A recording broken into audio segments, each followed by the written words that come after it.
जय महाराष्ट्र. मी शिवकुमार गुणवंतराव देशमुख, प्रभाग क्रमांक 11 आयुष्यवर कॉलनी इथे 2006 पासून पहिले उपशाखा प्रमुख होतो.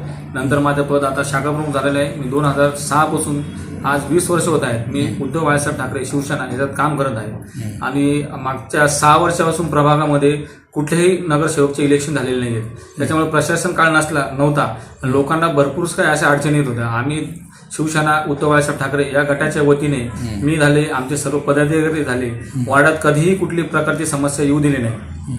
आणि आम्ही वार्डामध्ये सगळ्यासाठी ग्रुप वगैरे बनवलेले आहेत. कोणी जरी काही जरी समस्या टाकली तर लगेच त्याच्यामध्ये सकाळी समस्या टाकली तर संध्याकाळपर्यंत ती समस्या सॉल्व्ह व्हायला पाहिजे. जशी त्याच्यामध्ये ड्रेनेजची समस्या असो, पाण्याची समस्या असो, डॉग व्हॅन असो, कुठं हापसा रिपेअर करायचा असेल, कोणाची इथं साप जरी निघला तरी आम्ही सर्पमित्राच्या सहाय्याने लगेच साप रिसिव्ह करून त्याला जंगलात सोडतो. एखाद्या लहान मुलं जरी हरवले असेल, काही जरी झालं असेल, कुठलीही जर काही समस्या असली ती आम्हाला जर सांगितली की आम्ही ते तात्काळ पुरवत असतो आणि त्याचा पाठपुरवठा करतो.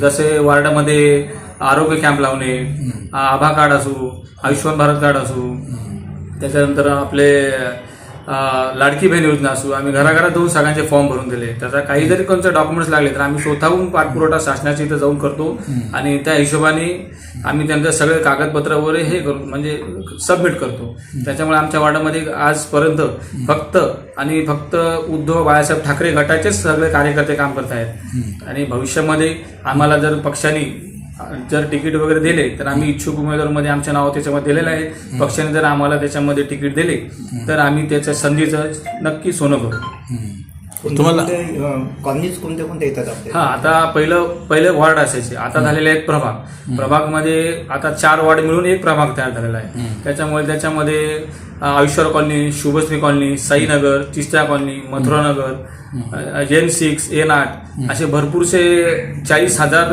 लोकसंख्येचा एक प्रभाग तयार झालेला आहे. तर आता आमच्या प्रभागामध्ये 31,000 लोक आहेत. तर आम्ही आता असे 4 नगरसेवक मिळून एक प्रभाग 4 नगरसेवक, आता 4 नगरसेवक राहतील. त्याच्यामध्ये सगळ्या मतदानाला पहिले 1 मतदान करायचा अधिकार होता.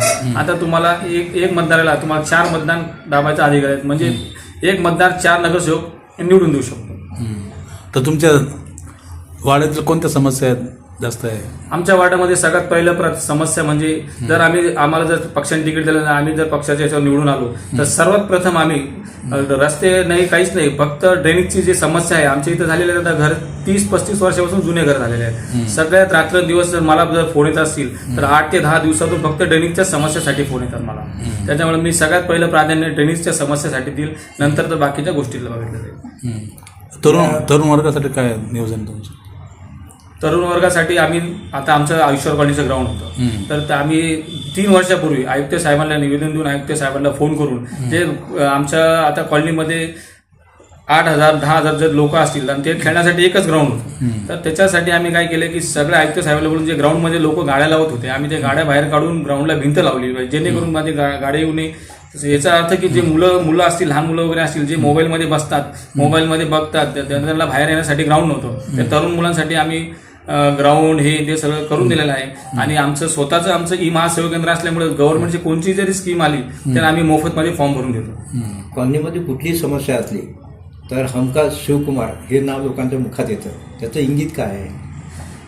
आमचं आता जर शिवकुमार देशमुख हे नाव घ्यायचं कारण हेच आहे की घरामध्ये छोटी जरी समस्या असली, जसं पाणी किती वाजता येणार आणि कधी जाणार काही नाही, हे जे महिलांचा जे वेळ वाचतो, आम्ही दररोज पाण्याचे अपडेट, याचा सगळे अपडेट आम्ही टाइम टू टाइम दिलो. कोणाचं सुख असो, कोणाचं दुःख असो, म्हणजे जनतेला आम्ही त्यांच्या घरातले एक मेंबर सारखं लोक आम्हाला समजतात. आपल्या परिसरामध्ये महाविद्यालय खूप आहे, विद्यापीठ पण आहे आणि दवाखाने पण आहेत. त्या अनुषंगाने विद्यार्थ्यांचं प्रमाण आपल्याकडे खूप आहे. त्यांच्याही काही समस्या आहेत, त्या संदर्भामध्ये आपण आमच्याकडे जर कोणी समस्या घेऊन आले दवाखान्याच्या असो, आम्ही आज जसं इथं बाजीपुरा आरोग्य केंद्र अंतर्गत तिथे तुम्हाला सगळ्या गोळ्या वगैरे सगळं फ्रीमध्ये भेटते. हे लोकांना माहिती नसते. आमच्याकडे कोणी आलं तर आम्ही तिथं बाजीपुराच्या आरोग्य केंद्रामध्ये सगळे डॉक्टर लोक वगैरे आमचे परिचय आहेत. जर कोणाला काही प्रॉब्लेम आला तर आम्ही डायरेक्ट बाजीपुरा आमच्या बाजूलाच आरोग्य केंद्र आहे तिथे पाठवतो आणि तिथे गोळ्या सहित सगळं ट्रीटमेंट फ्रीमध्ये होते. बेकार विद्यार्थ्यांचं किंवा बेरोजगार तरुणांची संख्या खूप आहे. तर या संदर्भामध्ये काही कंपन्यांसोबत टायअप करून काही आपण जे म्हणतात प्रिमायसेसमधून सिलेक्शन विद्यार्थ्यांचं, अशा काही उपक्रम आपल्याकडे आहेत का? हा, सध्या तर आता समजा कुठे काही जागा वगैरे आल्या असतं तर आम्ही ऑनलाईन फॉर्म भरून देत आहे. कारण की आता गव्हर्नमेंट असं झालेलं आहे की आता सध्या जागाच नाही. विद्यार्थी काल सुद्धा टीईटीची एक्झाम वगैरे काय झाली, त्याच्यामुळे सुद्धा हॉल तिकीट नाही भेटले, विद्यार्थ्यांना परेशान झाली. आज मी पेपर बघितला तर कितीतरी विद्यार्थी रडताना पेपरमध्ये फोटो आलेला आहे. बरोबर. त्याच्यामुळे आता सरकारने जर जागा काढल्या तर मग आपण त्याच्यासाठी 100% ऑनलाईन फॉर्म आले वगैरे आपण ते भरून देऊ आणि त्यांना जी पण काही सहकार्य लागेल ते आपण करायला तयार असतो. ठीक आहे.